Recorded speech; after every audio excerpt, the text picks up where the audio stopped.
que eu havia pedido vista. Houve um requerimento por parte dos procuradores no sentido da renovação do julgamento, considerando o tempo que demandou e a substituição da turma. Eu não tenho nenhuma objeção. Eu creio que seria conveniente que fosse renovado o julgamento para efeito de sustentação oral, etc., etc. Só houve o voto do relator e houve uma mudança substancial na composição, seria conveniente a retomada do processo. Então, eu retiro de pauta RE 24785 e retorna ao ministro Marco Aurélio.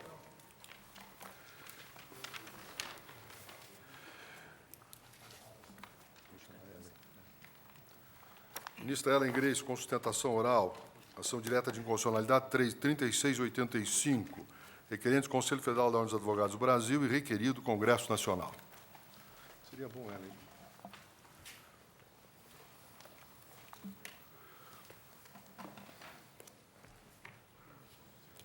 Presidente, antes de ingressarmos propriamente no exame do feito que Vossa Excelência apregou, eu gostaria de trazer ao conhecimento plenário que foi ajuizada em 16 de março deste ano a DPF número 89 da mesa diretora da Assembleia Legislativa do Estado do Rio de Janeiro. E essa DPF se endereça contra o artigo 6º da Lei 9.504. Alega como preceito fundamental o descumprimento do artigo 1º, parágrafo único da Constituição, que reconhece no povo a titularidade do poder. Declara que pretende sustentar a constitucionalidade e a eficácia da norma contida na emenda número 52, em face da alegada prevalência da regra do artigo 16 da Constituição, e requer, no mérito, que se determine a todos os juízes e tribunais interpretação do caput do artigo 6º da Lei Federal 9.504, no sentido de serem livres as coligações partidárias, haja vista especialmente a emenda à Constituição da República número 52. Há uma petição de 20 do mesmo mês de março, 20 agora, último, da própria requerente da DPF 89, pedindo preferência de julgamento desta ação sobre a ADIM que Vossa Excelência acaba de apregoar. Afirma que o pedido formulado na DPF é a constitucionalidade da emenda constitucional número 52 e que, se considerado o princípio da presunção de constitucionalidade das leis, resta evidente que o provimento desta ADPF seria prejudicial à ADIM 3.685. Se Vossa Excelência me permite, senhor presidente, eu entendo que há evidentes dúvidas sobre o cabimento da ADPF, que somente apresenta argumentos sobre a constitucionalidade de ato normativo plenamente atacável por meio de ação direta de inconstitucionalidade. Além disso, o julgamento da ADIM 3.685 implicará na declaração de constitucionalidade ou inconstitucionalidade do artigo 2º da emenda complementar 52, não havendo, portanto, o menor fundamento, segundo me parece, na alegação de precedência da ADPF sobre a ADIM. Houve também, além disso, a apresentação de um ofício, que tomou o número 1785, da Secretaria Nacional do Partido Social Liberal, requerendo o adiamento do julgamento dessa ADIM até que o TSE se manifeste com relação ao pedido de reconsideração da consulta 1185 e a nova consulta formulada, a 1215, evitando-se assim, diz ele, eventual existência de decisões conflitantes. Busca convencer o TSE de que é possível a livre formação de coligações com base em interpretação pretendida do artigo 7º, parágrafo 1º. Esse é apenas um ofício, senhor presidente, portanto, eu não teço maiores considerações, apenas o pedido de adiamento. Com relação ao anterior, eu me manifesto inteiramente contrária a qualquer adiamento, porque não vejo nenhuma razão por que a DPF seja prejudicial à ADIM. Ministra relatora, quem apresentou a DPF? Foi a Assembleia Legislativa. Assembleia Legislativa do Estado do Rio de Janeiro. E uma fé inafastável no pedido de reconsideração encaminhado ao Tribunal Superior Eleitoral. Eu queria só também lembrar a relatora, antes de submeter a questão de ordem por ela já suscitada, que, em primeiro lugar, eu acabei de distribuir um mandado de segurança, um curioso mandado de segurança, ajuizado contra a presidente do Supremo e contra a ministra Ellen Grace, em relação à inclusão em pauta da ADIM em preterição da DPF. Esse mandato de segurança foi distribuído para o ministro Joaquim Barbosa. E eu também estou recebendo em mesa um requerimento formulado pelo o procurador da Assembleia Legislativa, e que submeto à senhora relatora. E nesse teor, a Assembleia Legislativa do Estado do Rio requer seja admitida como amicus curiae na ADIM da OAB.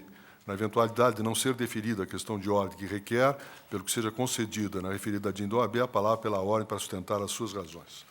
Ouço Vossa Excelência em relação ao requerimento. Presidente, o tribunal tem sido bastante generoso na admissão de amici curiae, e eu, nesse caso, também entendo que a Assembleia poderá participar. Admite. A ministra Ellen Grace entende, na suscitação da questão de ordem, que o julgamento da DIN não há nenhuma possibilidade, nenhuma prioridade em relação à ADPF, que poderemos prosseguir no julgamento, iniciar o julgamento dessa sessão direta. Alguma divergência? Todos de acordo? E já incluo, então, na condição de amicus curiae, a Assembleia Legislativa do Rio de Janeiro, na pessoa do doutor Marcelo Cerqueira. Todos de acordo? Ministra Ellen Grace. Presidente, o relatório é o seguinte: o Conselho Federal da Ordem dos Advogados do Brasil propôs ação direta de inconstitucionalidade face ao artigo 2º da Emenda Constitucional 52, de 8 de março deste ano, que alterou a redação do artigo 17, parágrafo 1º da Constituição Federal, para inserir no seu texto, no que diz respeito à disciplina relativa às coligações partidárias eleitorais, a regra da não obrigatoriedade de vinculação entre as candidaturas em âmbito nacional, estadual, distrital ou municipal. O dispositivo impugnado determina a aplicação dos efeitos da referida emenda às eleições que ocorrerão no ano de 2002. Aponta o requerente ofensa à regra da anualidade estabelecida no artigo 16 da Constituição Federal, que reza: a lei que alterar o processo eleitoral entrará em vigor na data de sua publicação, não se aplicando à eleição que ocorra até um ano da data de sua vigência. Fecho aspas. Assevera que a emenda constitucional inclui-se no amplo conceito de lei previsto nessa norma constitucional, ou seja, lei é gênero, que abrange espécies como lei constitucional, lei complementar e lei ordinária. Sustenta ainda que a infringência ao artigo 16 da Constituição, levada a efeito pelo dispositivo atacado, traz consigo violência à garantia individual da segurança jurídica, consagrada no artigo 5º caput da Carta Magna.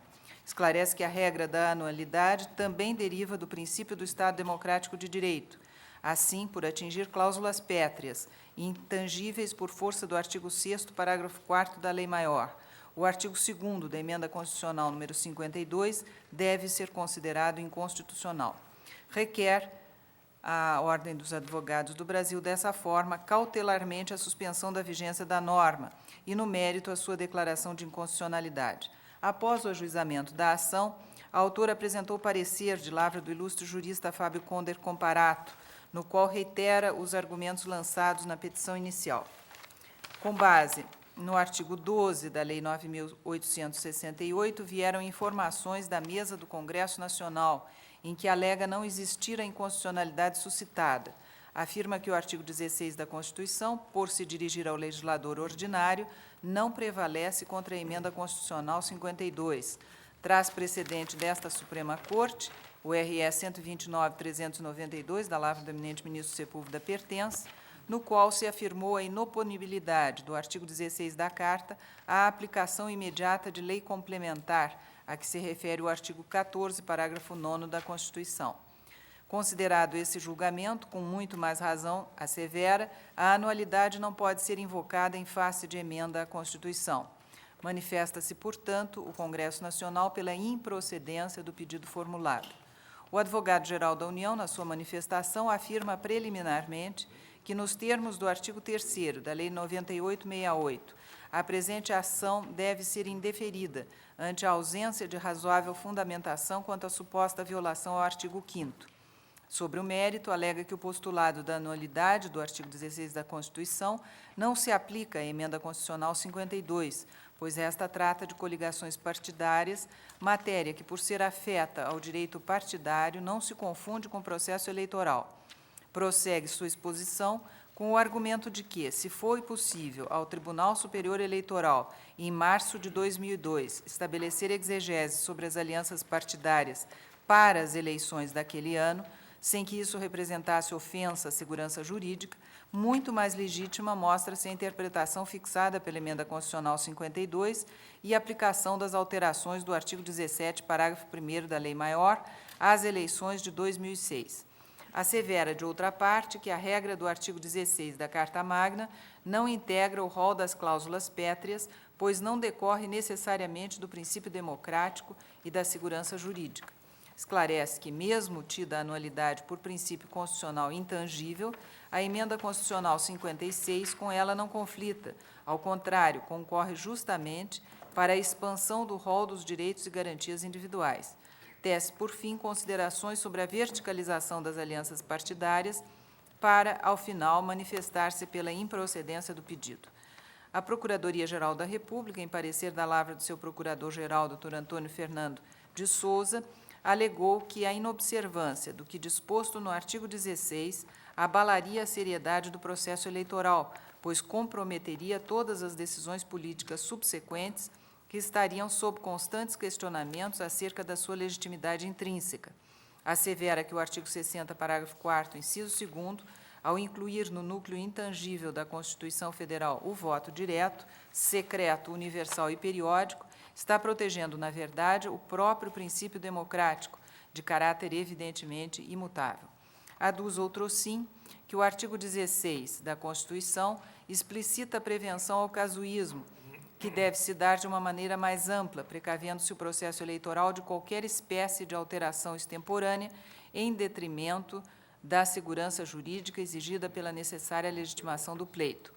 Conclui assim representar o dispositivo constitucional em análise, mecanismo de limitação ao poder estatal, a ser exercido, portanto, em parâmetros anteriormente estabelecidos, atendendo-se um lapso temporal específico, dentro do qual estará suspensa a eficácia de norma do processo eleitoral. Opinando dessa forma pela procedência do pedido formulado, sintetizou o chefe do Ministério Público Federal sua posição em ementa que tem o seguinte teor: ação direta de inconstitucionalidade, rito do artigo 12, emenda 52, em que se assegura aos partidos políticos a plena autonomia para adotar o regime de suas coligações eleitorais, previsão de imediata aplicação, confronto com o espírito da Constituição, procedimento como item integrante da evolução do sistema político, legitimação das decisões políticas por intermédio do procedimento. Alterações dos códigos legais devem se pautar por regras previamente delineadas. Artigo 16 da Lei Fundamental como expressão máxima desse discurso. Abalo do regime democrático em face do enfraquecimento jurídico das instituições. Conflito que se resolve em favor do preceito marcado pelo artigo 16.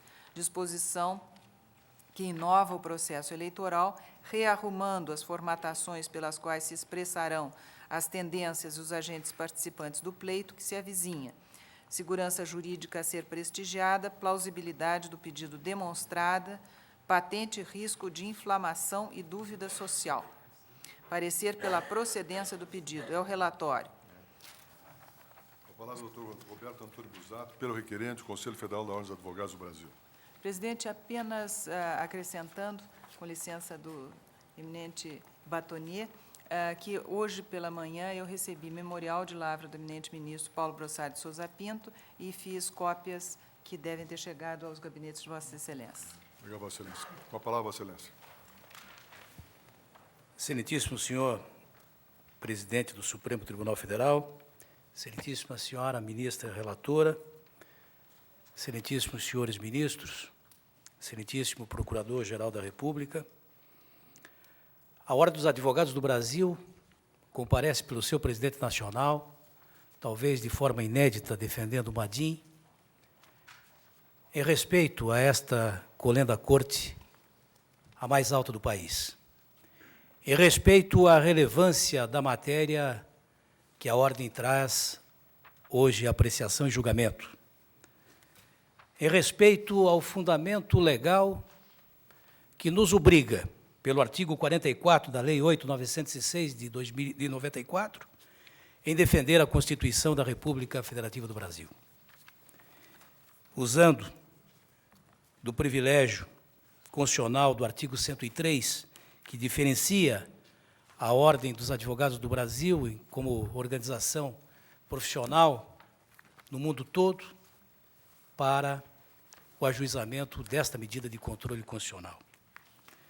Porém, que fique bem claro que a Ordem vem de forma graciosa a esta tribuna, de forma absolutamente serena, sem qualquer tipo de compromisso político partidário, sem qualquer interesse dentro deste quadro que estamos vivendo de incerteza e de insegurança jurídica. Nós, da Ordem dos Advogados do Brasil, já em agosto, nos preocupávamos com esse tema. Nos preocupávamos com uma certa omissão daqueles que deveriam regular o processo político partidário que se avizinhava para dali a um ano e tanto, tendo em vista o disposto no artigo 16 da Constituição Federal. E instituímos um fórum permanente pró-moralidade das eleições, que em 19 de agosto do ano passado produziu a sua primeira peça, sendo relatora a eminente jurista Carmen Lúcia Rocha. E neste primeiro parecer, a Ordem entendeu que era o mais urgente se estabelecer a consagração da preservação do princípio da anualidade, estabelecida pelo artigo 16 de nossa Constituição Federal, justamente para preservarmos a segurança jurídica ao pleito que se avizinha. Neste parecer, que entregamos ao Congresso Nacional em audiência requerida à sua mesa diretora, trazia como 3 fundamentos para a defesa do artigo 16 do princípio da anualidade: a segurança jurídica do cidadão, que não tem ciência das normas que prevalecem no processo; a segurança jurídica do interessado em se candidatar, que não sabe a que normas deve se submeter; e, principalmente, senhores ministros, a certeza dos órgãos judiciários que cuidam especificamente da legislação eleitoral, que pode se ver às voltas com novas normas, para as quais haverão de emitir resoluções que as densifiquem e esclareçam a sua forma de aplicação. Documento de agosto do ano passado. E eis que, neste ano de 2006, alguns meses depois, já dentro do tempo de proteção da legislação eleitoral que regula o processo, veio o Tribunal Superior Eleitoral a responder uma consulta sobre as coligações partidárias. Imediatamente, o Congresso Nacional, e há informações que debruçava-se sobre o tema há muitos anos, promulga uma emenda constitucional de número 52, que estabelece no seu artigo 1º o fim da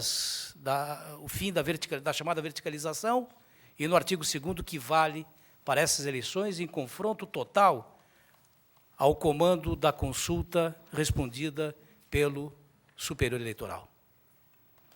Isto prova, efetivamente, de que sábios foram os constituintes originais ao estabelecerem uma proteção ao processo eleitoral, tendo em vista o conflito instalado. O artigo 16 da Constituição estabelece uma norma de segurança jurídica qualificada, específica.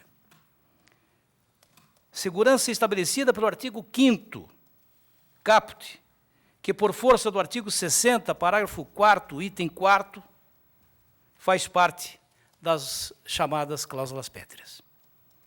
Nesses termos, nós trazemos a julgamento e colocamos em nossa inicial a manifestação do eminente ministro Celso Mello, na ADIM 939, no pedido de liminar que sustentou Sua Excelência, que é, aspas, é preciso não perder de vista que as emendas constitucionais podem revelar-se incompatíveis também elas com o texto da Constituição a que aderem, daí a sua plena sindicabilidade jurisdicional, especialmente em face do núcleo temático protegido pela cláusula de imutabilidade, inscrita no artigo 60, parágrafo 4º da Carta Federal. E ainda prossegue o eminente ministro, aspas, as denominadas cláusulas pétreas representam, na realidade, categorias normativas subordinantes que, achando-se pré-excluídas por decisão da Assembleia Nacional Constituinte do poder de reforma do Congresso Nacional, evidenciam-se como temas insuscetíveis de modificação pela via do poder constituinte derivado. Conclui o ministro Celso de Mello. Emendas constitucionais podem, assim, incidir, também elas, no vício da inconstitucionalidade, configurado este pela inobservância de limitações jurídicas superiormente estabelecidas no texto constitucional por deliberação do órgão exercente das funções constituintes primárias ou originais. Portanto, excelentíssimos senhores ministros, é o caso específico do artigo 2º da Emenda Constitucional número 52, objeto desta ação direta de inconstitucionalidade. Não pretendo me alongar.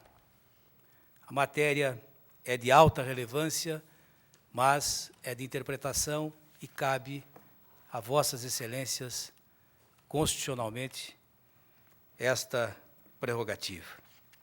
Apenas queria estabelecer um confronto com aquilo que a Advocacia Geral da União coloca na sua bem elaborada peça desta DIN, que é quando afirma que a emenda 52 não atinge o processo eleitoral. Afirmamos, ao contrário da Advocacia Geral da União, que nos termos do voto brilhante também do ministro Sepúlveda Pertence, na DIN 354, a lição foi cabal. Disse o ministro, e traz Sua Excelência, o senhor Procurador-Geral da República, o voto na sua expressão mais ampla, mas eu trago apenas 2 parágrafos. O processo eleitoral é um sistema. A influência recíproca de seus vários momentos é um dado essencial da caracterização do todo. Por isso, a corrupção da ideia de processo democrático é precisamente o que a nossa crônica política balizou de casuísmo, mecanismo pelo qual os detentores do poder têm abusado da forma da lei para impor mudanças nas regras do jogo, depois que os fatos da vida política tornam imprevisível o desfecho, contrário aos seus interesses, a que levaria a observância do procedimento anteriormente definido. Os exemplos são notórios, alguns ainda recentes.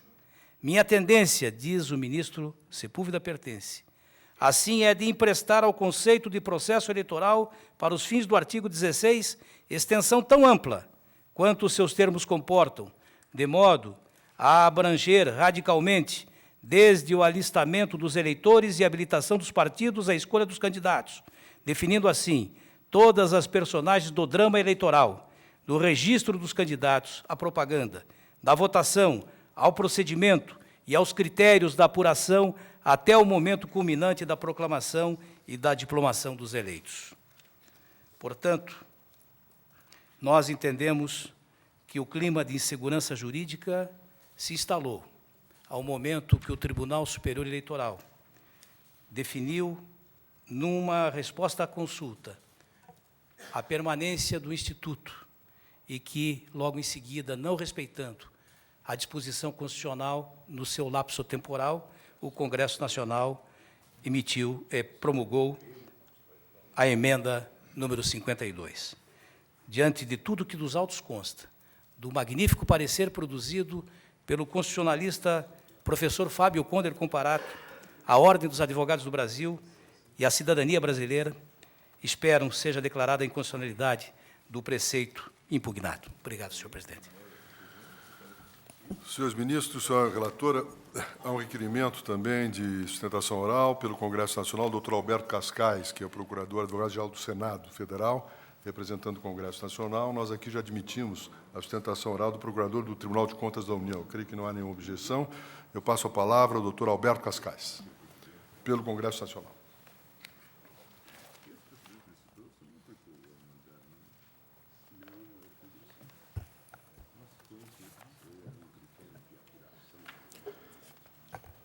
Senhor presidente, eu agradeço a oportunidade e agradeço também esse momento, já que a honra desse momento, já que com o senhor tenho os fundamentos e a honra de aprender os fundamentos do processo legislativo.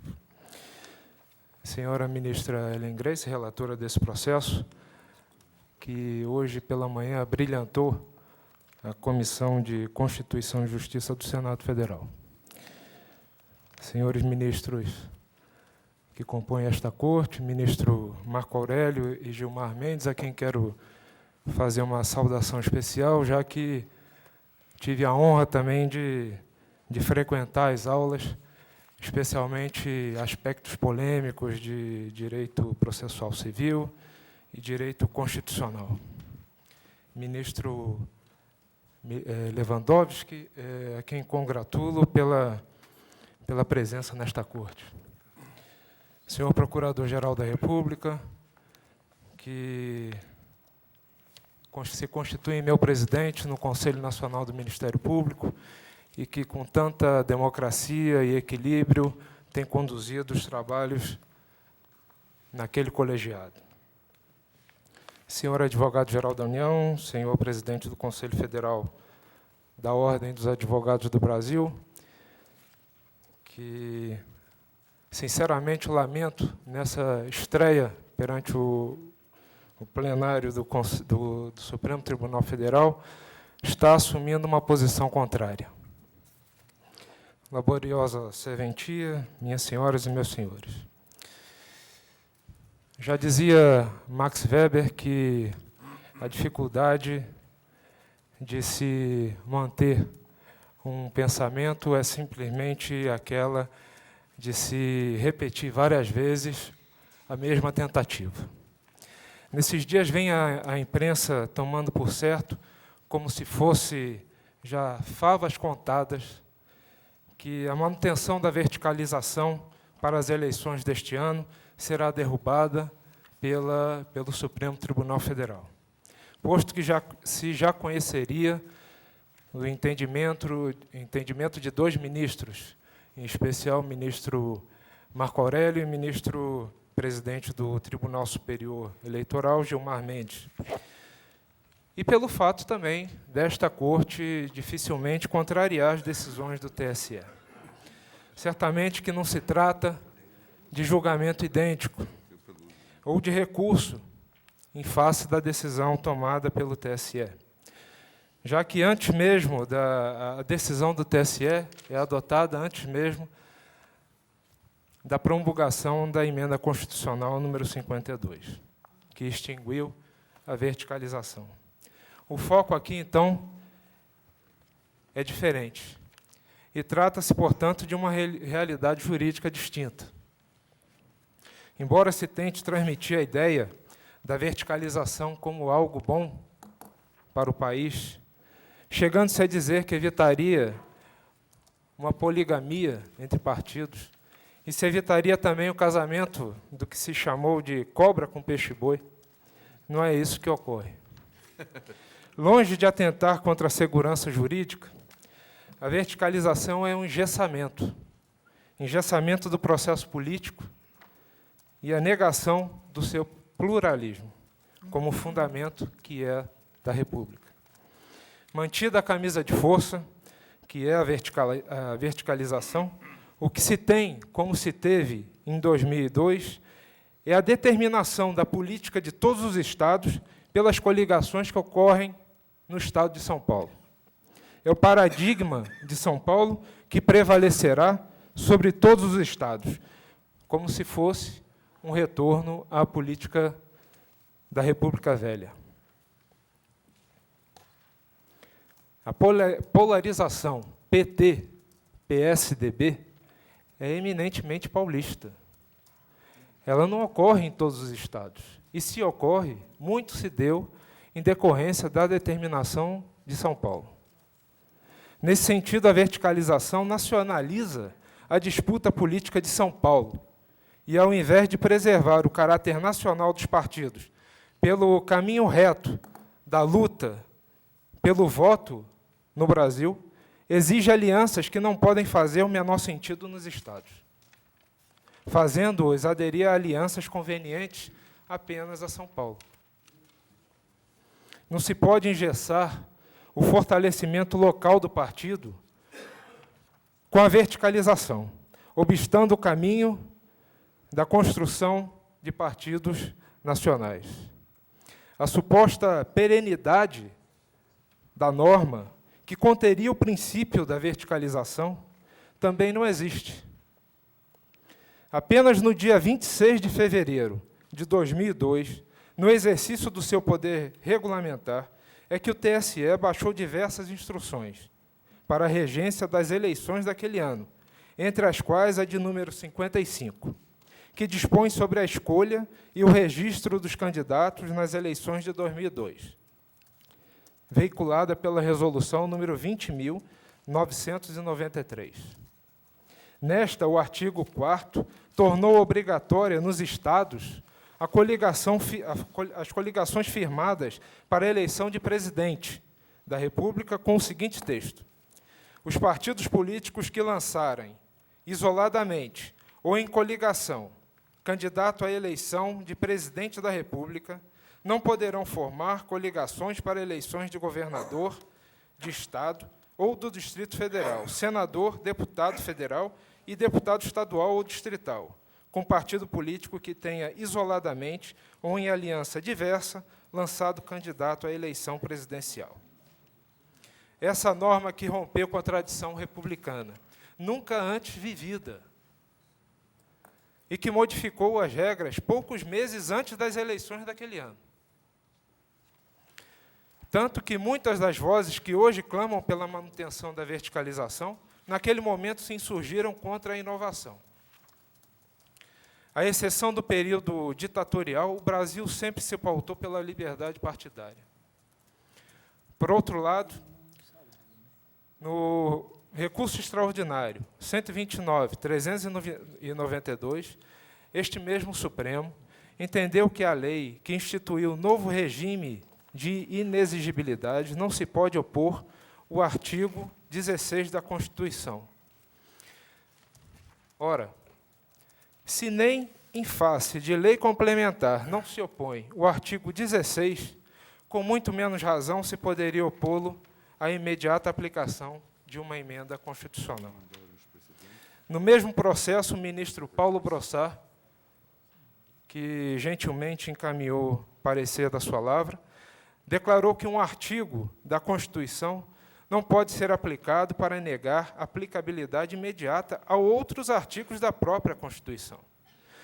Parece-nos claro que o artigo 16 constitucional se encontra dirigido ao legislador ordinário, não se constituindo, não ao constituinte, digo, derivado.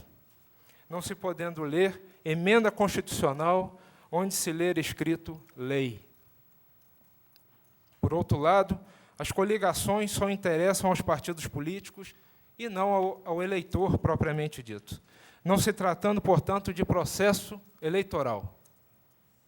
O eleitor continua votando em nome de candidato e não em lista ou em partido. Não há, portanto, ofensa a direito ou garantia individual. Aliás, o princípio da anterioridade, que seria subjacente ao dispositivo do artigo 16, como ocorre também com a limitação ao poder de tributar, não se justifica em si mesmo. Aliás, é lição que eu aprendi com o eminente presidente Nelson Jobim, o limite, no caso dos tributos, é o mesmo exercício financeiro, de forma que o planejamento empresarial é o que importa. E isso é que não seja prejudicado. No caso do processo eleitoral, o limite seriam as convenções partidárias. Este raciocínio não é novo, pois em 2004, ano das eleições municipais, ao decidir ex-plenário por reduzir o número de vagas para vereadores, reduzindo-os em 8.527, a Câmara dos Deputados aprovou emenda constitucional que suavizava esse corte, eliminando somente 5.062 vagas. Na ocasião, o entendimento que prevalecia no Tribunal Superior Eleitoral era o de que a emenda valeria para as eleições municipais daquele ano, desde que promulgada antes do início do prazo para a realização das convenções partidárias. É bom lembrar que o artigo 16 não constava do texto original da Constituição, sendo objeto de acréscimo por parte do Constituinte derivado.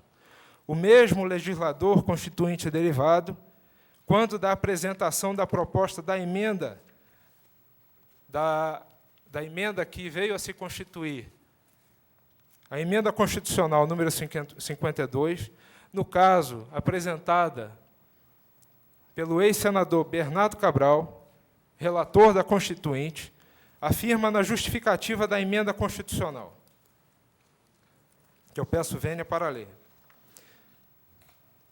A expressão caráter nacional dá suporte a que a lei infraconstitucional exija que um partido político tenha diretórios regionais em pelo menos 9 estados, e assim prescrevem a lei orgânica dos partidos. Supor que a lei constitucional pretendia, com essa expressão, determinar a verticalização nacional compulsória das coligações em cada evento eleitoral é um equívoco.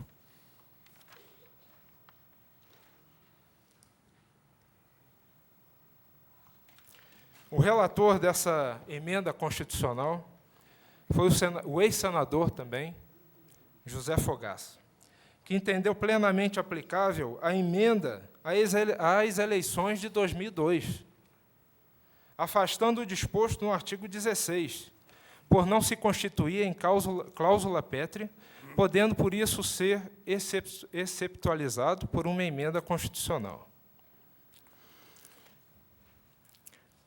O princípio fundamental da Constituição é o da liberdade e da autonomia dos partidos políticos.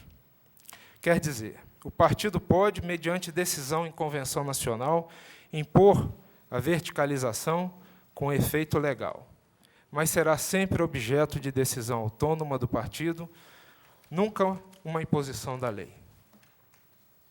A decisão sobre com quem coligar e em que circunscrição está afeta a autonomia dos partidos políticos está submetida à sua ideologia.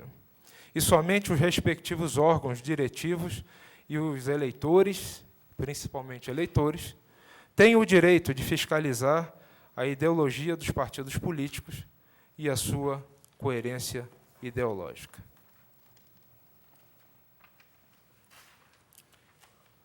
Cito aqui também parecer, aliás, do eminente ex-senador José Fogaça, em que, na análise da emenda, do projeto de emenda constitucional, afirma que, apesar de tudo o que consta na legislação, está se entendendo que a exigência do caráter nacional conduz à verticalização das coligações eleitorais em todas as unidades da federação. Supor que o caráter nacional dependa de coligações eleitorais é desconhecer o dinamismo histórico das questões sociais e políticas. A eleição é episódica e circunstancial. Isto é, a exigência de caráter nacional se aplica aos partidos políticos que são entidades perenes e devem sempre ter expressão nacional, para que sejam evitadas agremiações de natureza estritamente regional, como foi típico durante a chamada República Velha. Essa regra não se aplica às coligações, que nada mais são do que alianças temporais.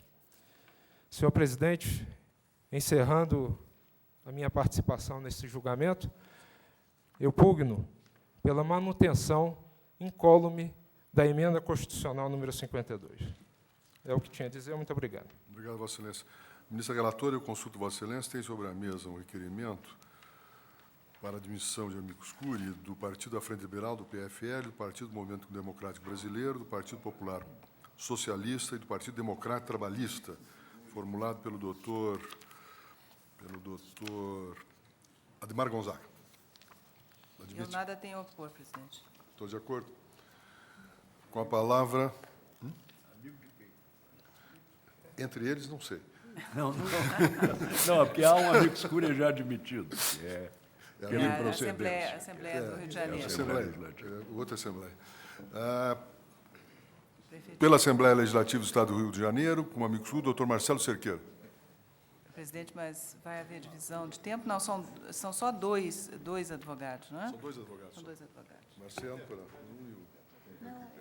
Excelentíssimo senhor ministro, presidente, Se entende excelentíssima qualquer. senhora ministra relatora, excelentíssimos senhores ministros, excelentíssimos senhores procurador-geral da República, advogado-geral da União e presidente do Conselho Federal da Ordem dos Advogados, à mesa da Assembleia Legislativa, em nome do povo do Estado do Rio de Janeiro, sustenta a constitucionalidade e a eficácia da norma contida na Emenda Constitucional número 52, em face da alegada prevalência da regra do artigo 16 da Constituição Federal, com a redação que lhe foi dada pela Emenda Constitucional número 4, de 14 de setembro de 93, sob cuja égide foi promulgada a Lei 9504, de 97, cujo caput do artigo 6 abrigaria a chamada verticalização.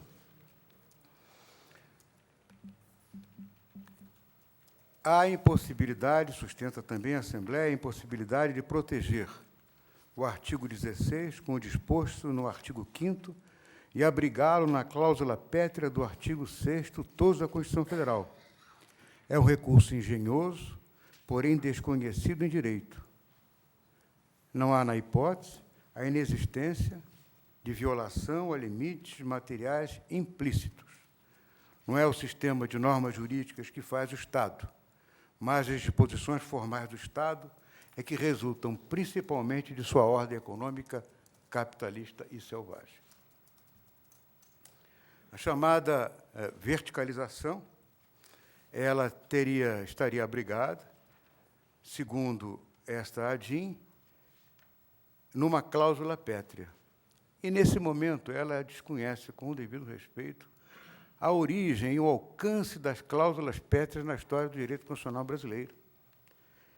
Todos se recordam que houve um impasse no Plano de Virgínia, em que havia, na Constituição americana, na tentativa da Constituição americana, a ampliação dos poderes da União e a representação dos Estados exclusivamente através de sua população. O impasse foi resolvido com a criação do Senado e com a representação de igual número de representantes no Senado, não importasse o tamanho do Estado-membro. Entretanto, preocupados, os legisladores de Rhode Island argumentaram que essa cláusula ela poderia ser admitida e depois reformada. Então, o acordo se estabeleceu na medida em que essa cláusula foi tornada inamendável. Portanto, a inamendabilidade da Constituição antecede e justifica o Pacto Norte-Americano. Esse artigo 16, desde logo, está fulminado, porque ele, se ele, na origem, ele é inamendável, se é uma norma inultrapassável da Constituição, ele foi emendado pela emenda número 4 de 93. Portanto, desde logo, se afasta qualquer abrigo de cláusula pétrea na hipótese sustentada da inconstitucionalidade da emenda 52. E para além disso, as cláusulas pétreas, elas dão conta do enorme trabalho ao longo do processo civilizador para dar garantias à Constituição. E, afinal, dar garantias ao cidadão, ao povo, que é o objetivo da Constituição. A República, que também é a cláusula pétrea, só foi alcançada em 1884, depois de uma longa vicissitude das revoluções francesas. E os direitos humanos, elas são cláusulas pétreas porque elas fundam a Constituição. Portanto, não há nenhuma relação entre cláusula pétrea e a modificação do artigo 16. O artigo 16 ele veio à Constituição modificado por uma emenda constitucional. E o artigo 17 veio modificado também por uma emenda constitucional do poder derivado. Portanto, está em choque, estão em litígio duas cláusulas oriundas de um mesmo poder derivado, cujo fundamento é o artigo 1º da Constituição. Todo poder emana do povo e é exercido por seus representantes. Portanto, se a emenda constitucional número 4, hoje no artigo 16, vale, pelo mesmo princípio de natureza material, vale a emenda constitucional número 52. Não há nenhuma diferença. Não há nenhuma. O que há é que a doutrina admite uma nuance de natureza axiológica com relação à norma originária. Mas, no caso, não há norma originária. E a vinculação de votos. Egrégio tribunal, eu ouvi a eminente ministra falar do parecer do senador Brossard. Olha, egrégio tribunal, que coincidência. Estava o senador Brossard no exercício da liderança do PMDB no Senado, e estava eu no exercício da liderança do MDB na Câmara dos Deputados. Quando o governo, a ditadura militar, no consulado do general Figueiredo, nos surpreende com um projeto de lei que extinguia a Arena e o MDB. Isto é, nossos colegas da bancada de direita nos extinguiam. Como no passado as ditaduras militares extinguiram os partidos políticos. E essa é a origem de não termos partidos de natureza permanente. E que a cláusula de verticalização absolutamente não contribuiu. Que aliança programática foi feita no último pleito? Que moralidade essa aliança programática trouxe para as instituições brasileiras? Nada. A vinculação histórica da verticalização é a vinculação de votos da ditadura militar. Pois bem, o governo consegue, através da sua maioria, como Alceste, impedida de enterrar seu morto, nos caça no plenário, nos caça no voto. Porque o MDB, liberto das suas amarras iniciais, sob a liderança notável do saudoso Dr. Ulisses, partia para a vitória nas urnas de 82. Bom, a ditadura não ficou satisfeita, porque, em seguida, nós reagimos e fizemos o PMDB. Qual era a solução, então? Era vincular os votos. Ainda que o eleitor não quisesse, como não quer a verticalização, porque ela é contra a liberdade, ela é contra a história. Ela é uma diminuição da cidadania, porque o eleitor não sabe votar. A classe dominante é liberal no mercado e repressiva na lei. Tem que ter lei cada vez mais repressiva, cada vez mais odiosa, cada vez mais cruel com relação à população, pois ele não pode votar. O artigo 86 do Código Eleitoral não sugere essa camisa de força que foi imposta pelo parágrafo 6º, ora fulminado. Quando ela fala em circunscrição nacional, ela quer dizer que a eleição do presidente é nacional. Não há senador nacional, não há deputado federal nacional, não há governador de Estado, senão governador de Estado e não governador nacional. O caput do artigo 6 é uma violência, é um resíduo do entulho autoritário da ditadura militar. Ela não representa, quer do ponto de vista histórico, quer do ponto de vista do valor da democracia, nada, senão o atraso e o retrocesso. Essa questão que se ouve falar de que mudou a regra do jogo, no meio do jogo,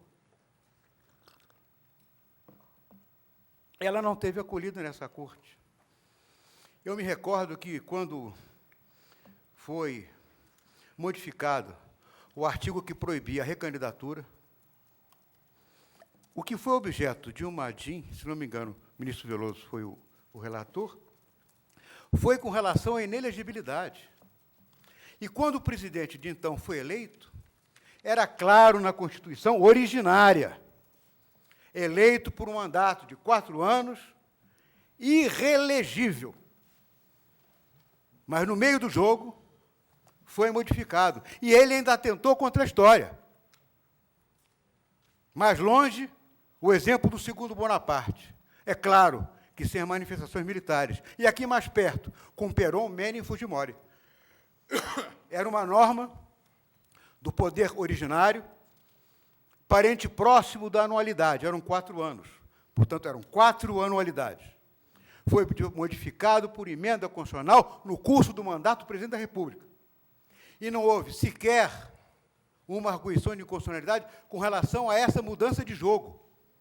Houve com relação à inelegibilidade dos atuais, do presidente e dos governadores. Portanto, não há nenhum precedente nesta Corte. Não há nenhuma razão de natureza democrática, social ou popular para se manter um entulho autoritário, cuja origem é a ditadura militar do general Figueiredo, que é a vinculação de votos. É a ideia de que o eleitor brasileiro tem que ser servo, súdito, agregado e desvalido. Não pode ser jamais um homem livre. Ele tem que se submeter às regras impostas, de cima para baixo. Vincula ainda que não queira, e vota nele ainda que não queira. Obrigado ao tribunal. Pelos amigos cujos, Partido da Frente Liberal, Partido Movimento Democrático Brasileiro, Partido Popular Socialista e Partido Democrata Trabalhista, doutora Admar Gonzaga Neto.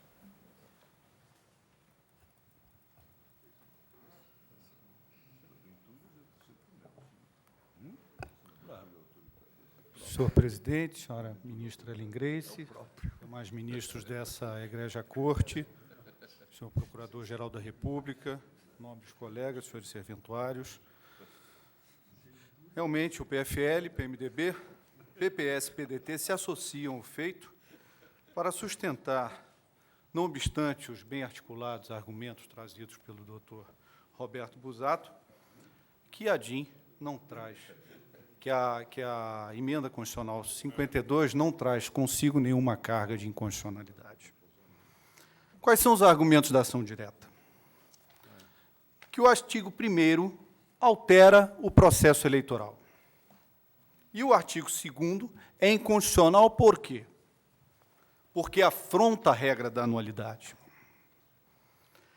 E traz consigo violência à cláusula pétrea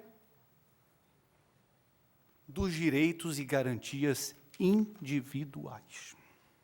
Artigo 60, parágrafo 4º, inciso 4º da Constituição Federal, que invoca aí o princípio da segurança jurídica. Todos nós escutamos a brilhante sustentação do doutor Roberto Busato. Então, a premissa posta, excelências, é que altera o processo eleitoral. Será que altera? A petição que tenho em mãos, não consigo enxergar a norma que foi alterada. Não vejo aqui nenhum dispositivo. Vejo apenas norma formalmente posta, dentro dos parâmetros constitucionais, dentro da forma legal, legítima, como deve ser estabelecida. A norma. A petição encontra apenas a expressão, com o fim da chamada verticalização. É isso que estaria sendo alterado. Onde está a norma da verticalização? Em todas as vênias, excelências, o artigo 6º da Lei 9.504 não dá margem a tal interpretação, e aqui me recordo bem o que li do voto do ilustre ministro Sepúlveda Pertence. O que diz a lei? Peço licença. É facultado aos partidos, dentro da mesma circunscrição, celebrar coligações, e aí todos sabemos o restante da norma. Mas a conjugação desse dispositivo com o artigo 86 do Código Eleitoral, que traz consigo um conceito de circunscrição, diz: nas eleições presidenciais, a circunscrição será o país. Nas eleições federais, estaduais, o Estado. e nas municipais o respectivo município. Ora, subdividiu, conceituou circunscrição para fins eleitorais. Qual seria o motivo da expressão, então, posta dentro do artigo 86, e esse questionamento fez Sua Excelência, o ministro Sepúlveda Pertence, quando o julgamento da consulta 715, que deu origem à toda celeuma? Dentro da mesma circunscrição, absolutamente inócuo. Não tem razão de ser. O que fez a emenda constitucional agora? Tornar induvidoso, não alterou nada. Tornar incontroverso, não alterou nada. O que a lei já estabelecia. Os partidos ressaltam ainda, excelências, a Constituição Federal não pode ser limite, obstáculo à evolução da sociedade. Ela prevê, sim, a possibilidade de sua alteração. A regra geral, portanto, é a mutabilidade, ou melhor, se existir a expressão, a sua modificabilidade. A Constituição, ainda adolescente, 20 anos, talvez um pouco menos, já tem 52 emendas, mais 6 de revisão, ministro Jobim. Isso confirma a regra geral. Os pontos intangíveis, portanto, são exceção à regra geral. É pacífico que as exceções exigem interpretação restritiva.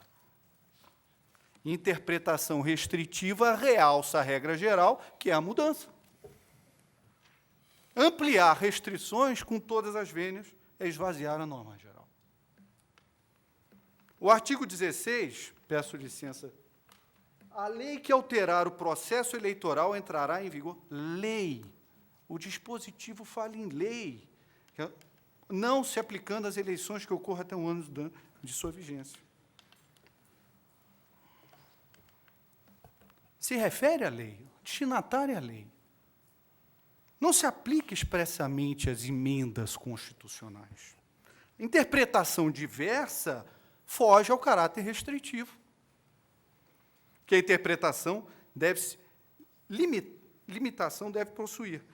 Pergunta-se, toda vez que a Constituição fala em lei, está também se referindo à emenda? Caso assim entender esta Corte, praticamente nada mais poderá ser alterado pela Constituição. Tudo será imutável, engessamento da sociedade, da evolução, não é possível. Outro ponto, excelências, pela literalidade do dispositivo, inciso 4º do parágrafo 4º do artigo 60, são cláusulas pétreas, direitos e garantias individuais. Pergunta-se, é anualidade direito e garantia individual? Com a palavra, o Constituinte. O texto constitucional conferiu ao título 2º os direitos e garantias fundamentais. E dentro destes direitos fundamentais, temos 5 capítulos. Os direitos e garantias individuais, os direitos sociais, os direitos à nacionalidade, capítulo 3, capítulo 4º, dos direitos políticos e capítulo 5 dos partidos políticos. Onde estão os direitos individuais? No capítulo 1º. O Constituinte, portanto, proclamou que apenas estes direitos individuais são inabolíveis. Ampliar o conceito data vênia trazer uma ideia, traz a ideia de restrição inerente às cláusulas pétreas. Quanto aos direitos políticos, excelências, o Constituinte elegeu expressamente aqueles inabolíveis. E o inciso 2º do mesmo artigo 60, parágrafo 4º, diz: voto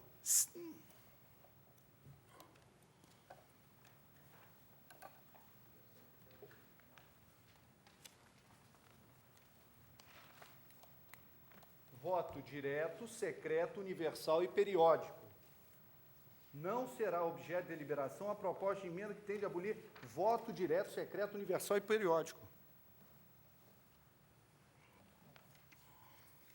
Ora, nenhum outro. Agora, se direitos políticos estão contidos na expressão direitos e garantias individuais, O inciso segundo seria absolutamente desprezível. Inócuo, sem nenhuma razão de ser. Fica claro, então, que a anualidade não é direito e garantia individual. Ainda que fosse possível dizer que a anualidade se aplica às emendas, que a anualidade é direito e garantia individual, a Constituição veda expressamente, e a expressão que está lá, tendente a abolir. A emenda 52 traz o interesse de abolir a anualidade? Não. A emenda 52, após a emenda 52, a legislação eleitoral estará dispensada de observar a anualidade? Também não. Então, o que aboliu a emenda 52? Nada. Impôs apenas, excelências, uma única exceção ao princípio da anualidade, de maneira legítima de estatura constitucional, por emenda constitucional, não pela lei. Não feriu, senhor ministro, pertence, o seu conteúdo nuclear. Ademais, a jurisprudência tem admitido restrições de direitos fundamentais por lei. As regras que descriminalizam o aborto não é a emenda constitucional.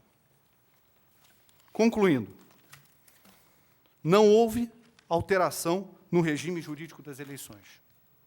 Ainda que houvesse alteração, a anualidade se destina apenas à lei e não às emendas constitucionais, na interpretação restritiva. Ainda que se aplicasse às emendas, a anualidade não é cláusula pétrea, não constitui direito e garantia individual, na interpretação restritiva. Ainda que fosse direito e garantia individual, a emenda 52 não revela tendência a abolir a anualidade. Agradeço a atenção de Vossas Excelências. Com a palavra, o doutor Álvaro Augusto, ministro Álvaro Augusto Ribeiro Costa, advogado-geral da União.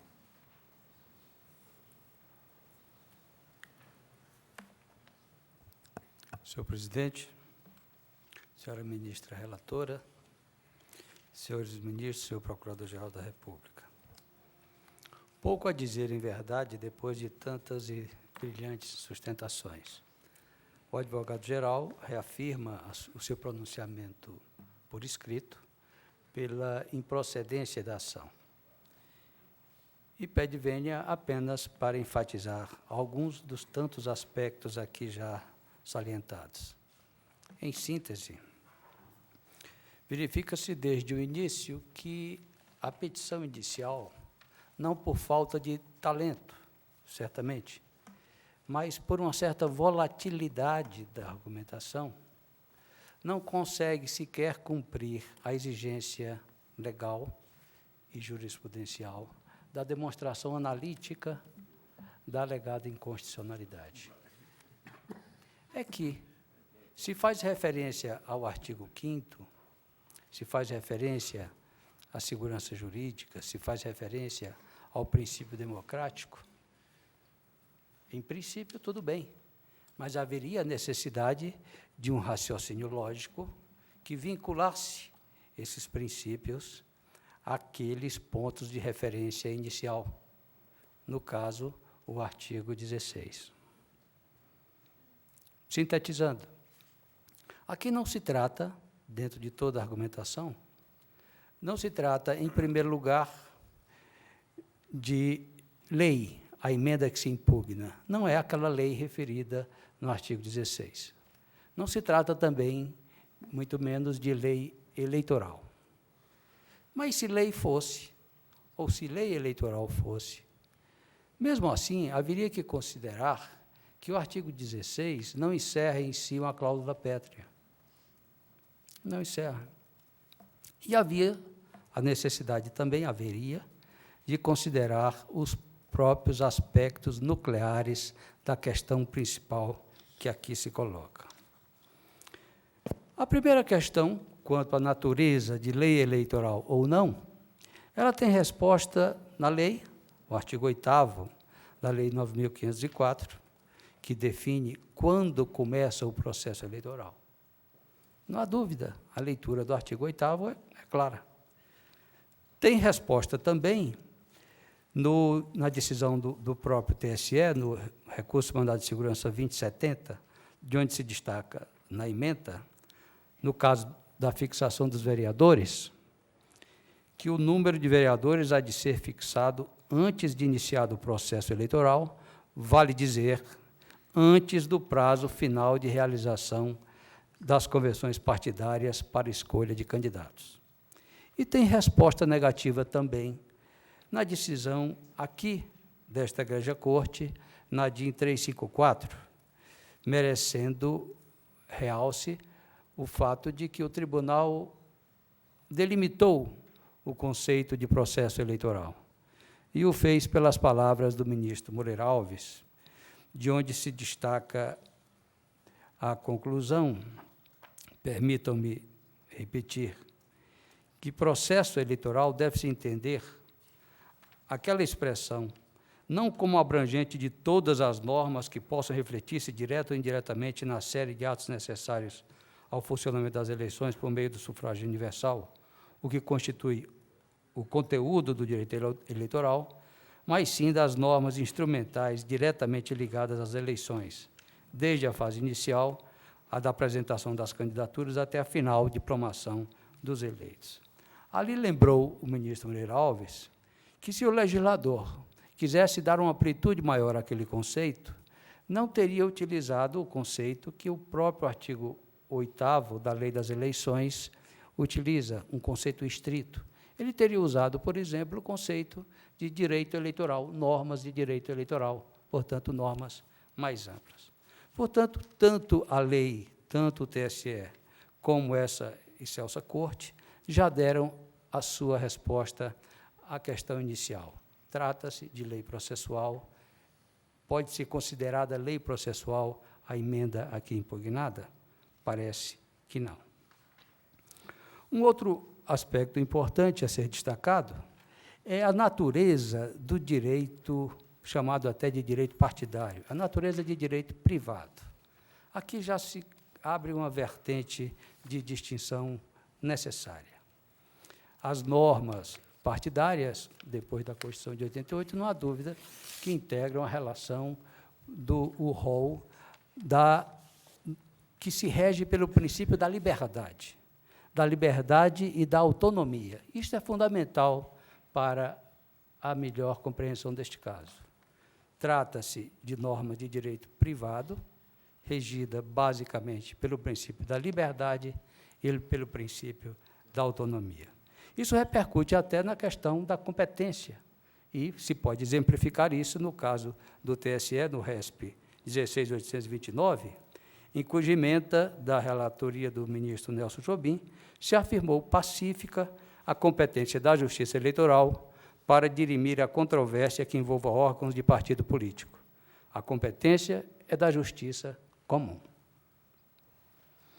Daí se conclui, por mais uma razão, facilmente, que a disciplina das coligações partidárias não diz respeito à lei que altera o processo eleitoral, como entendido na lei e na jurisprudência referida.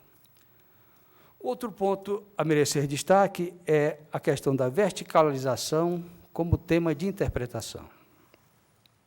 Foram naquelas consultas, desde 2002, que se deu, a partir daquele evento, que se deu e se admitiu a explicitação da verticalização.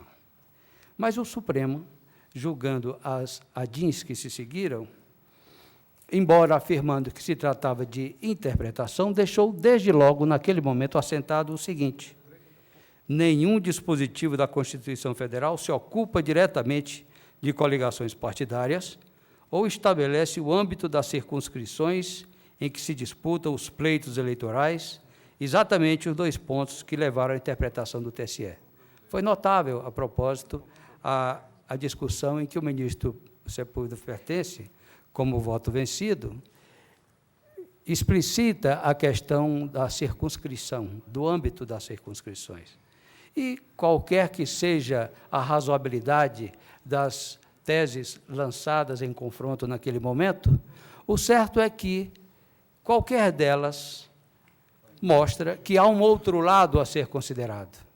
a um outro lado. E se aquela decisão, naquele momento, foi naquele sentido, poderia ser, no outro momento, outro. Isso é muito importante. Tanto a recente também decisão do TSE deu-se no mesmo sentido anterior, mas poderia ser no outro sentido. Ora, ninguém estranhou, nem questionou, nem suscitou problemas de segurança jurídica em razão daquela interpretação daquele momento ou dessa interpretação atual. Não. Não se questionou isso, a despeito de que essas interpretações, que poderiam tender para um lado ou para outro, que elas se aplicassem nas eleições imediatamente subsequentes. Outro ponto a destacar, senhor presidente, é o objetivo claro desta emenda. O objetivo de pôr fim à controvérsia. E quem poderia pôr fim à controvérsia, a despeito de todas as posições divergentes? É claro, o poder constituinte derivado, o Congresso Nacional. E não teria sentido pretender que um ponto de vista vencido, eventualmente ou não, ou mesmo o julgador, pudesse se substituir ao juízo originário do poder de emenda. O poder de emenda é dado originariamente ao Congresso Nacional, e disso ninguém pode fugir. Esta solução dada pelo Congresso, é bom lembrar, que conjuga dois princípios fundamentais. Não foi uma decisão isolada, sem suporte paralelo.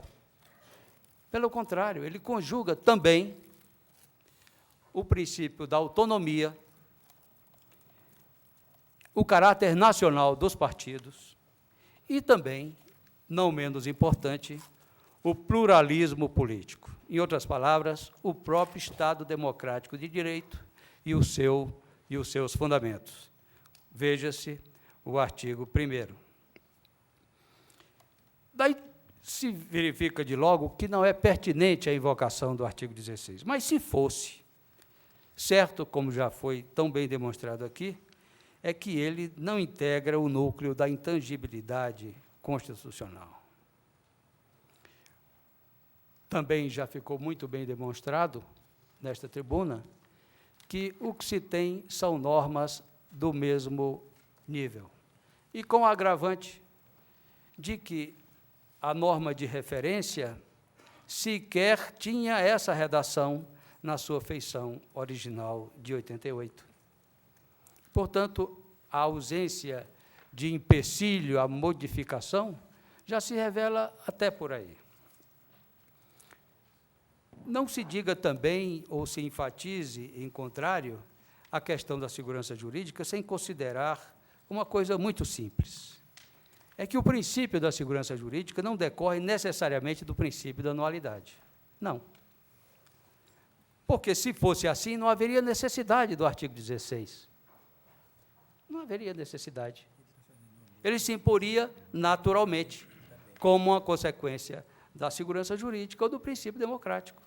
Se ele existe, é justamente porque não há uma consequência necessária, lógica, fatal, entre esse princípio e a anualidade. Isso é óbvio, isso é simples. Também não se esqueça, ainda quanto à alegada ofensa à segurança jurídica, 3 aspectos. O primeiro, que ela diz respeito a direitos e não a meras expectativas. Segundo, que ela tem como núcleo essencial a não surpresa. E terceiro, que essa surpresa a ser evitada há de ser de eleitores ou candidatos. Ora, antes das convenções não há candidatos. A realização das convenções não está sujeita à anualidade. Portanto, não se pode falar de surpresa para eleitores, para candidatos e nem mesmo para eventuais postulantes que teriam aí uma mera expectativa. Se a segurança jurídica envolvesse necessariamente a anualidade, os candidatos e as coligações deveriam ser necessariamente escolhidos nesse prazo de 1 ano. E, logo, toda a legislação atual no particular seria inconstitucional. É uma consequência óbvia e também necessária. Senhor presidente, não é nem necessário referir mais a questão do conceito e o significado de lei do artigo 16, porque tudo isso foi aqui bem explicitado. Apenas para concluir, não custa lembrar, enfatizando a brilhante sustentação do doutor Marcelo Cerqueira, que se nada disso valesse, haveria considerar que cláusula pétrea pode ser aperfeiçoada. Pode ser aperfeiçoada. E, dependendo do ponto de vista, não se pode negar que a liberdade de coligação, sobretudo considerando-se a imensa diversidade regional, cultural, social, política, econômica, étnica até, que essa imensa diversidade recomenda a liberdade de adaptação para que o voto e a representação se façam de acordo com a realidade da vida, da história da nação. Portanto, não se poderia condenar a priori a verticalização. Aliás, a liberação da verticalização. Aliás, sequer se discute isso aqui, porque a ação não impugna a verticalização, a liberalização, a liberdade. O que se tem, portanto, senhor presidente, para concluir, é uma homenagem aos princípios básicos da Constituição, aos seus pressupostos, às suas perspectivas e às liberdades da cidadania. Obrigado, Vossa Excelência. Ministra Ellen Grace, há sobre a mesa um pedido do Partido Social Liberal para ser admitido com a missa escure. Eu advirto, Vossa Excelência, que a sessão se iniciou, o julgamento se iniciou às 14h18, e o pedido foi protocolado às 14h33. Como vai lá, Vossa Excelência? Presidente, nesse caso, eu indefiro o pedido, que entrou a destempo, depois de iniciado o julgamento. Vossa Excelência, eu tenho cópia, verifiquei, não há no pedido propriamente de sustentação oral. Portanto, o objetivo era apenas o de adiamento do julgamento, que nós já decidimos na questão anterior. Por isso, eu indefiro esse pedido. Estou de acordo? Como amigo Como escure. Depois de começar o julgamento. É uma amizade muito súbita. Admito, presidente, que realmente seja uma amizade muito súbita, como ressaltado pelo decano. Mas penso que nós estamos em um estágio em que, viabilizada ainda, muito embora tenha sido ressaltado pela ministra relatora que não temos pedido formulado, viabilizada ainda a participação, inclusive, da tribuna, sustentando o entendimento. Votei, normalmente, tomo a participação de terceiro no processo objetivo como a encerrar uma exceção. E interpreto a Lei 9868 tal como ela se contém. A regra é a ausência da participação. A integração ao processo de terceiro, repito, consubstancia a exceção. Como relator, é essa ótica que adoto. Toda vez que a matéria vem a plenário e o próprio relator se pronuncia a favor da admissibilidade, admito essa mesma admissibilidade. Ora, no caso, penso que o tema foi colocado já após o pregão do processo, nós admitimos a participação de terceiros. Porque agora, diante desse pleito, ainda não iniciada a apreciação em si da matéria, vamos refutar a participação desse partido político.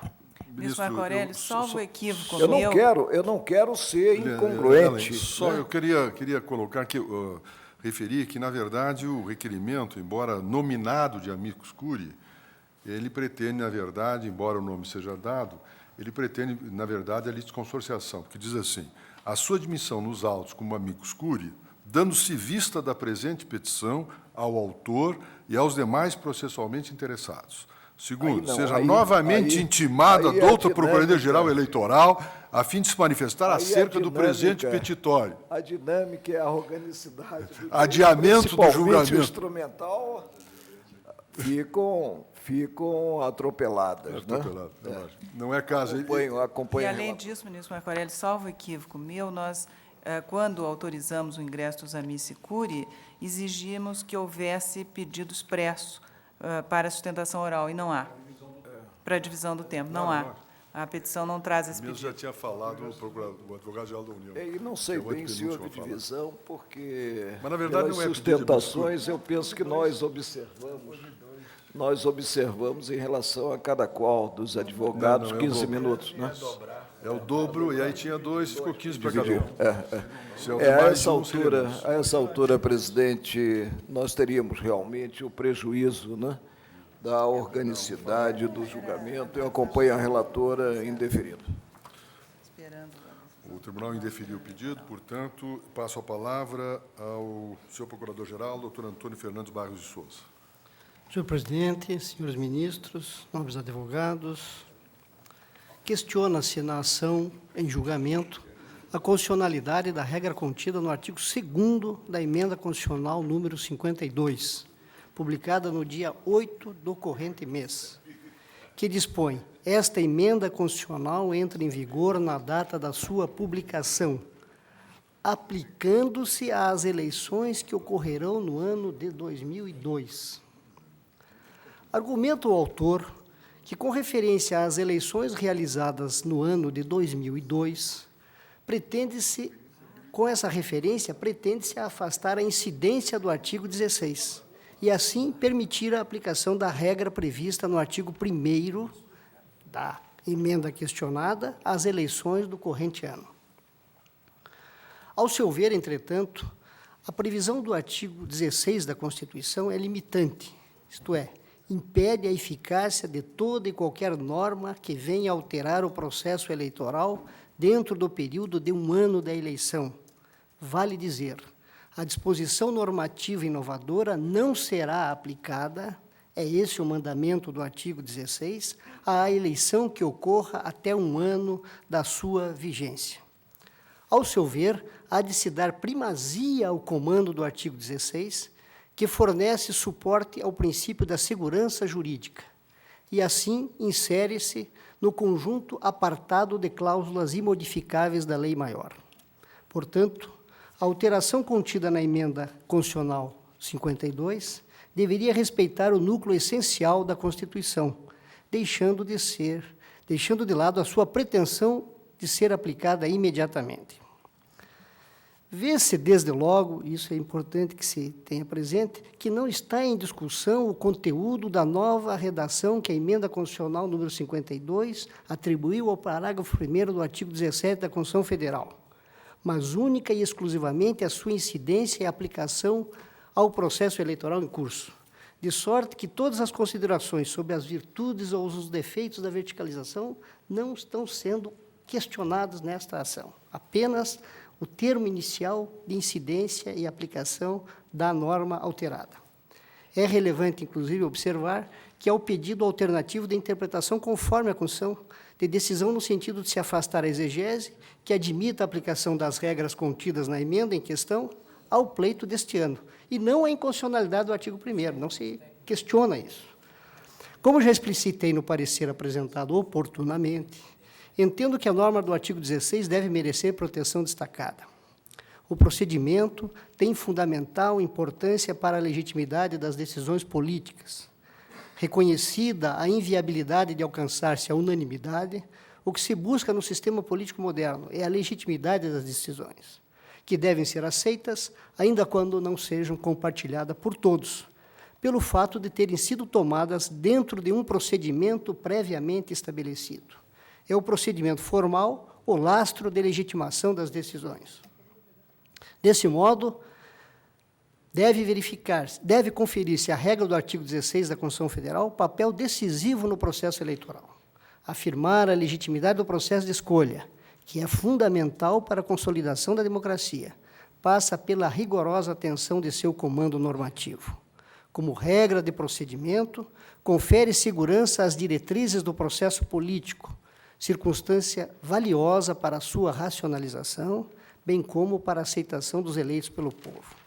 No julgamento da ADIM 354, o ministro Celso de Mello, depois de qualificar o artigo 16 como um postulado de irrecusável importância ético-jurídica, observou que é necessário dar-lhe concreção efetiva para dela extrair todas as suas virtualidades, conferindo-lhe a possibilidade de realizar, no plano jurídico eleitoral, todas as consequências que esse preceito, revestido de plena eficácia e de aplicabilidade direta, imediata e integral, encerra e legitima. No mesmo julgamento, o ministro Sepúlveda Pertence lembrou, são suas palavras, na democracia representativa, por definição, nenhum dos processos estatais é tão importante e tão relevante quanto o processo eleitoral, pela razão óbvia de que é ele a complexa disciplina normativa, nos estados modernos, da dinâmica procedimental do exercício imediato da soberania popular para a escolha de quem tomará, em nome do titular dessa soberania, as decisões políticas dela derivadas. Essa preocupação com a exigência da disciplina normativa das regras do jogo democrático é que, evidentemente, está à base do artigo 16 da Constituição de 88, segundo a qual a lei que alterar o processo eleitoral só entrará em vigor 1 ano após a sua promulgação. É o texto originário. É que o reclamo de normas gerais e abstratas sobre os processos estatais, diz o ministro, particularmente o processo eleitoral, abstração e generalidades a que bastariam a reserva de leis nessas matérias, perde, na verdade, o seu sentido se essa generalidade, se a essa abstração não se somar à exigência de sua anterioridade ao fenômeno que cuidam de regular. Anterioridade que é essencial à aspiração de segurança e de isonomia, que estão subjacentes à ideia qualificada de processo, como do devido processo legal. Não basta, assim, que o jogo tenha regras. É preciso que essas regras sejam prévias à apresentação dos contendores e ao desenvolvimento da disputa, e, portanto, imutáveis até a sua decisão. Tais considerações levaram o ministro Sepúlveda Pertence a afirmar o que segue, e aqui eu reitero, pela precisão, o que foi lembrado hoje da tribuna pelo presidente do Conselho Federal da OAB. Minha tendência é, assim, de emprestar ao conceito de processo eleitoral, para os fins do artigo 16, extensão tão ampla quanto seus termos comportam, de modo a abranger radicalmente, desde o alistamento dos eleitores e a habilitação dos partidos à escolha dos candidatos, definindo assim todas as personagens do drama eleitoral, do registro dos candidatos à propaganda, da votação ao procedimento e aos critérios da apuração, até o momento culminante da proclamação e da diplomação dos eleitos. Essas observações, ao que penso, afastam os argumentos apresentados nas informações do Congresso Nacional e no pronunciamento do Advogado-Geral da União, no sentido de restringir o conceito de processo eleitoral apenas aos atos procedimentais da eleição, vale dizer, ao procedimento eleitoral estrito sensu, o que excluiria os atos de conveniência partidária. A habilitação dos partidos à escolha dos candidatos compreende inequivocamente a questão ou não de coligações, de sorte que tal habilitação integra o processo eleitoral. Não há como acreditar a emenda 52 outra natureza que não a de, essencialmente, mover o processo eleitoral que irá reger o pleito de 2006 para outra vertente, diversa da até então trilhada. Liberam-se coligações de qualquer aspecto, quando, de outro lado, a legislação, tal como a compreender o TSE, reiterando essa manifestação agora em 8 de março de 2006, ditava regra de conduta diametralmente oposta. A participação das agremiações partidárias nas eleições deste ano teve suas dimensões retorcidas com a norma questionada. O envolvimento do processo eleitoral nessa temática parece de solene evidência, intrincado que está com a formatação dos veios em que se dará a vazão às forças oposicionistas e aos representantes da maioria cunhada em 2002. A Lei 9.504, de 97, em seu artigo 6º, confere trato normativo ao tema. Os fatos consubstanciados nas eleições de 2002 dão suporte a essa ideia. Digressões que vingaram no passado, num ou noutro sentido, da regra não elidem a constatação de que as coligações partidárias são um fenômeno regrado pelo ordenamento jurídico antes mesmo da promulgação da Emenda 52. O processo eleitoral, independentemente da via utilizada, foi alterado e não inovado, dentro do período em que o artigo 16 da Lei Fundamental o dá como imune à eficácia de regra nova. Haverá revogação do artigo 6º da Lei 9.504 a partir da promulgação da emenda, ante a incompatibilidade de normas no sistema, o que nos escancara um fenômeno de modificação no quadro normativo e, em suma, no processo eleitoral. No outro sentido, invocações que tenham como foco a independência das agremiações partidárias, numa proposta em que a previsão do artigo 1º da Emenda 52 trará vivacidade à democracia, são logo desmoronadas por uma visão clara. A liberdade que permeia a vida dos partidos políticos convive, sem atritos, com limitações constitucionais expressas. Importante reafirmar que não está em causa a legitimidade ou não da chamada verticalização. E esta, como a questão da verticalização, já foi objeto de compreensão em 2 oportunidades pelo Tribunal Superior Eleitoral, à luz do que dispõe a Lei 9.504. As queixas ao artigo 16, por outro lado, no sentido de que engessaria a vida político-partidária, são infundadas. O artigo não prevê a imodificabilidade das regras que regulam o processo eleitoral, apenas fixa prazo para sua eficácia, exige respeito à anualidade. A primeira interpretação do Tribunal Superior Eleitoral foi adotada em 2002, e essa regra está sendo aprovada somente agora, em 2006. O prazo havia para essa mudança que o artigo 16 não prevê. Finalmente, e apenas para chamar a atenção por um dos aspectos que foi levantado da tribuna, é de se ressaltar a irrelevância do fato do artigo 16 ter sido objeto de anterior emenda constitucional, a emenda 4 de 1993.